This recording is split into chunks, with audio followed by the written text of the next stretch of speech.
Hi friends, स्वागत आहे Vaishali kitchen मराठीमध्ये। आजच्या व्हिडिओमध्ये आज आपण 1 कप साबुदाणा आणि 1 कच्चा बटाटा वापरून एकदम भन्नाट स्नॅक्स रेसिपी बनवणार आहेत आणि ही रेसिपी तुम्ही उपवासासाठी बनवून खाऊ शकता। खूप भारी लागते आणि बनवायचं पण खूप इजी आहे, 5 मिनिटात तयार होते। चला तर मग आजची रेसिपी सुरू करूया।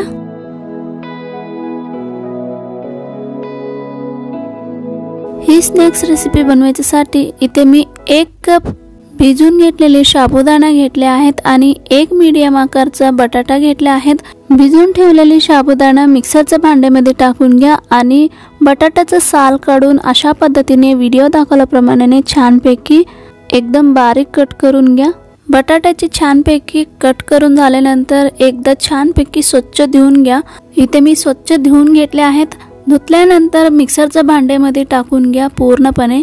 बटाट्याचे पीस टाकल्यानंतर मिक्सरच्या भांड्यामध्ये 1 छोटा चम्मच जीरा आणि 3 हिरवे मिरचे आणि स्वच्छ धुवून घेतलेली थोडीशी कोथिंबीर आणि 1 चम्मच मीठ टाकून घ्या। मीठ टाकल्यानंतर यामध्ये 1 चम्मच लिंबूचा रस टाकून घ्या।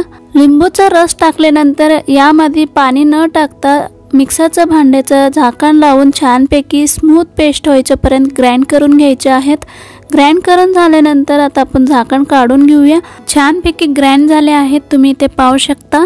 आता वाटून घेतलेले ही मिश्रण एक बाउल मध्ये काढून घेऊया।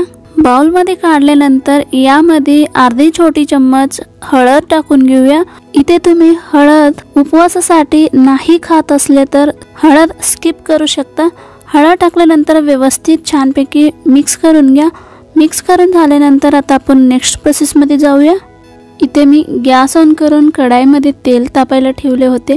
तेल व्यवस्थित गरम करून घेतले आहे तिथे मी आणि व्यवस्थित गरम झाले की करून घेतलेली ही साबुदाणा आणि बटाट्याची मिश्रण हाताने अशा व्यवस्थित व्हिडिओ दाखवल्याप्रमाणे छानपैकी सोडून द्यायचे आहे तेलामध्ये। कढईमध्ये किती बसते तेवढंच आपल्याला यामध्ये टाकून व्यवस्थित गोल्डन कलर यायच्यापर्यंत छानपैकी गॅस मीडियम हाईट वरती ठेवून फ्राय करून घ्यायचे आहेत। व्यवस्थित छानपैकी गोल्डन कलर आले आहेत। आता आपण छानपैकी तळून झाले आहेत, कलर पण छानपैकी आले आहेत। आता आपण एक प्लेट मध्ये काढून घेऊया। पूर्णपणे प्लेट मध्ये काढून झाल्यानंतर बाकीचं पण असंच तळून घ्यायचे आहेत। जर तुम्हाला भजी किंवा पकोडा बनवताना तेलामध्ये प्रॅक्टिस नसेल तर तुम्ही चम्मचने पण अशा पद्धतीने व्हिडिओ दाखवल्याप्रमाणे टाकू शकता, पण चम्मचने छानपैकी शेप येत नाही, पण खायला तेच चव असतोय। चम्मचने ही पीठ टाकल्यानंतर तेलामध्ये व्यवस्थित गोल्डन कलर यायच्यापर्यंत फ्राय करून घ्यायचे आहेत। जर प्रॅक्टिस नसेल तर तुम्ही चम्मचने ही मेथड फॉलो करा। प्रॅक्टिस असले तर छानपैकी हाताने व्यवस्थित छोटं छोटं टाकून छानपैकी गोल्डन कलर यायच्यापर्यंत फ्राय करून घ्या। हाताने केले तर व्यवस्थित छानपैकी राउंड शेप येतोय। फ्राय झाल्यानंतर मस्तपैकी फ्राय झाले आहेत। आता प्लेट मध्ये काढून घेऊया। बाकीचं पण असंच आपल्याला तेलामध्ये टाकून छानपैकी गोल्डन कलर यायच्यापर्यंत फ्राय करून घ्यायचे आहेत। बनवायचं खूपच इजी आहे। साबुदाण्याची भजी किंवा पकोडा पण बोलू शकता आणि बनवायला जास्ती वेळ पण नाही लागत, फक्त 5 मिनिटात तयार होते ही स्नॅक रेसिपी। तुम्ही उपवासामध्ये नक्की ट्राय करून बघा किंवा तुम्ही इव्हनिंग टी बरोबर ही स्नॅक रेसिपी करून पहा, तुम्हाला पण नक्की आवडेल आणि मुलांना तर खूपच आवडेल। खायला तरी आतून सॉफ्ट आणि बाहेरून कुरकुरीत लागते। नक्की रेसिपी ट्राय करा।